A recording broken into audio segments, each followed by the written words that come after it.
This is The Dream Giver by Bruce Wilkinson. Different from The Prayer of Jabez. In this book, we are on chapter 5. My name is Jeffrey W. Jansen. And we start now.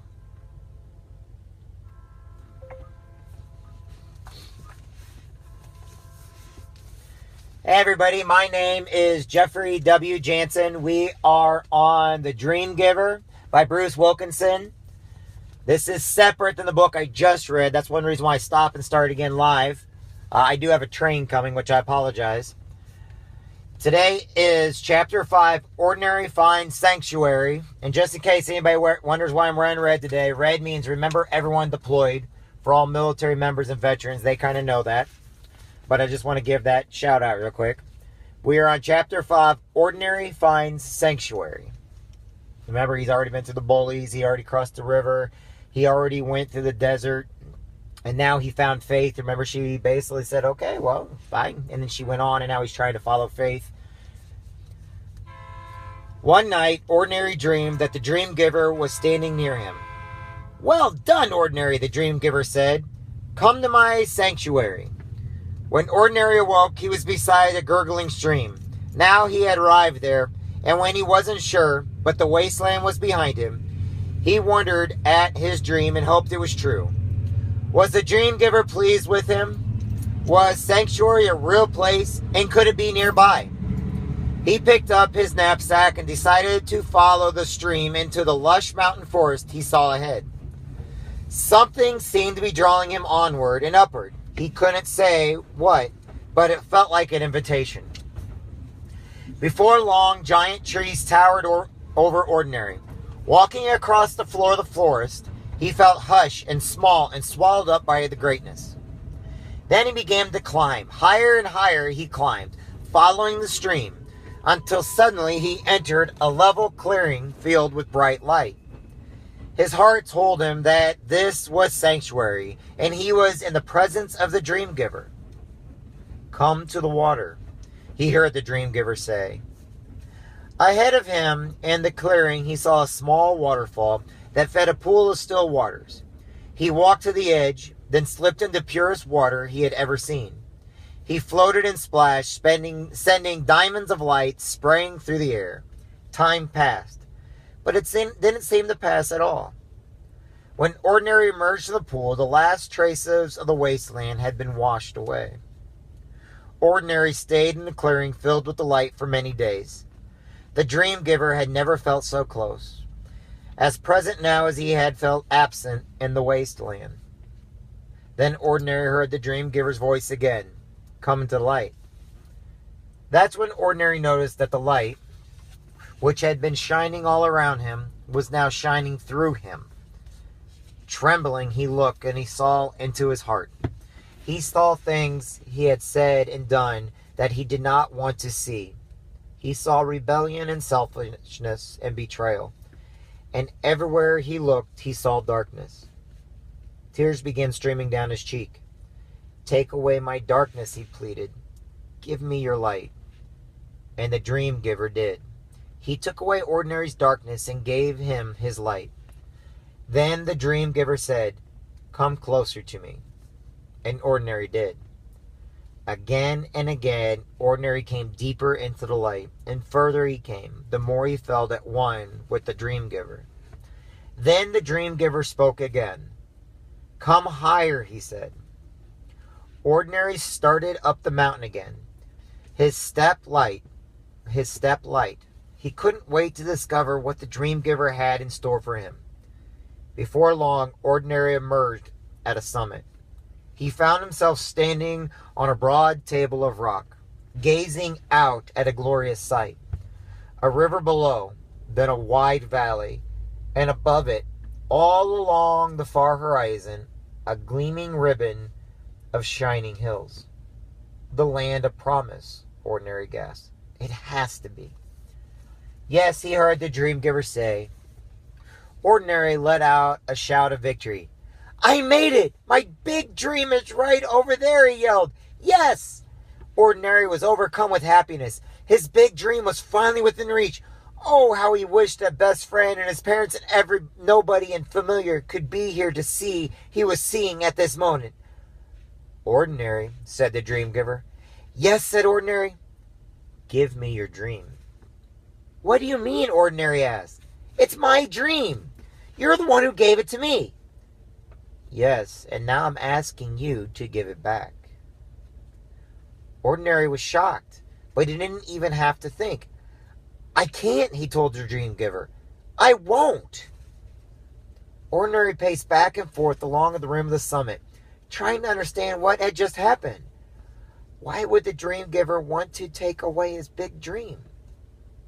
How could he even ask? Especially now, when Ordinary had come so far. It wasn't fair. It wasn't even right. Then Ordinary had an idea. Maybe there was a way out. Do I have to give it back, he asked. No, the dream giver said. Some choose not to. So he had a choice. He could keep his dream, but instead of relief at that thought, Ordinary felt confused and sad. What was he going to do? He slumped down on the rock. He thought for a long while. Finally, he saw what was at stake. He could please the dream giver and surrender his dream, or he could go against the dream giver's wishes and keep his dream, but risk losing the dream giver's pleasure. The choice broke his heart. Time passed. Ordinary thought and thought some more. The sun set and rose again. In the morning light, his eyes fell on a smooth, flat stone nearby. Picking it up, he noticed that the stone fit perfectly in his palm. Then he saw a word etched into the surface. Remember. What could it mean, he wondered. Was the stone a message from the dream giver or from another dreamer? What should he remember?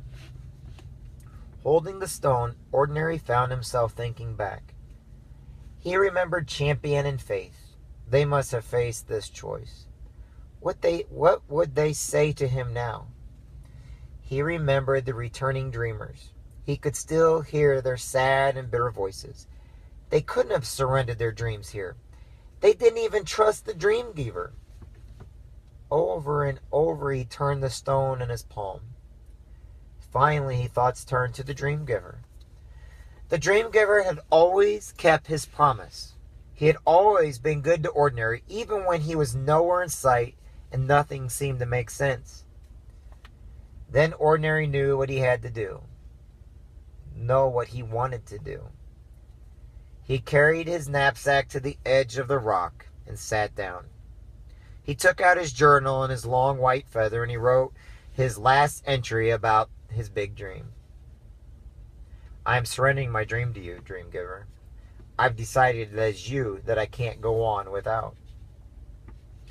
Then Ordinary left his journal open on the rock. He wouldn't be needing it any longer. He put the feather and stone in his bag and began his slow descent to the river below. Later that day, Ordinary reached the river. No one waited for him there. He had no dream or plan now, yet he felt a deep peace. He waded into the river and swam across, pulling his knapsack behind him. At the far bank he climbed out, and the first thing he saw was his journal lying open on the grass. His heart racing, he picked it up and read, Ordinary, I'm giving you back your dream. Now you can use it to serve me. Now you can achieve truly great things, and I am with you always. Ordinary knelt by the river bank and wept with joy. The dream giver was more kind, more good, more wonderful, and trustworthy than he had ever imagined. Now, when Ordinary looked at his surrendered dream, he saw that it had grown. Now his dream was no longer only about Ordinary. It was part of the dream giver's big dream for the whole world. When Ordinary stood to leave, he noticed on the rise above the river a memorial built of stones. Every stone was smooth and small and had the word remember etched on its surface. Standing by the monument to the dream giver's goodness, Ordinary felt awed and surrounded by many witnesses. Carefully he placed his own stone at the top of the memorial and walked on. That evening, by the light of the moon, Ordinary pulled his journal out of his knapsack and wrote about his time in Sanctuary. I will never be the same after Sanctuary. I swam in still waters there and washed away the last traces of the wasteland. The dream giver's light revealed the darkness inside of me. It was unbearable. How could he want me to come any closer? But he took away my darkness. When the dream giver asked me to give my dream to him, I didn't think I could, but I wanted the dream giver more than my dream, so I did. The dream giver gave my dream back to me. Now it is part of his big dream, and that means my dream is a lot bigger than before. May I always use it to serve him. Chapter 6. We'll read chapter 6 tomorrow. It is Ordinary Reaches the Valley of the Giants. It's a pretty good chapter. So, anyway, remember this. You may think that everything's in it for you, but sometimes even when you get something, you need to let it go. Anyway, you guys have a great evening, great day, have a great weekend. I will, once again, read all this tomorrow. I'll have my daughter with me tomorrow. So, we're reading 2 books right now. So, anyway, God bless everybody. I'll talk to everybody later. Have a good one. Bye.